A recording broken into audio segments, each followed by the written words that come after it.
Nagbukas ako ng Japanese Gundam TCG booster box. I got these from M&M Collectibles last card show. Pero hindi po sa akin yung first half ng recording na yun. So I'll be opening the other half for this one. And at least I kinda know what I'm looking for. We're looking for the LR or LR plus cards. And I pulled this from my pack battle with Pokemon. And LR means Legend Rare. Let's see what we'll get, kaya tara. Pull tayo. 11 packs. We'll do 4 at a time. We got another. Dalawa na sila. That's why I looked familiar. Next 4 packs.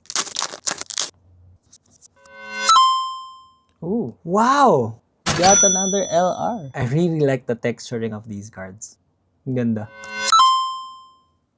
Ooh, it's really nice. Ganda oh. Fun fact, I used to paint Gunplas before. And these were one of the ones that I painted. Medyo kulang-kulang na ata yung parts. But yeah. Last 3 packs. Naubos na yung swerte. These are the cards that I got. Thank you for watching.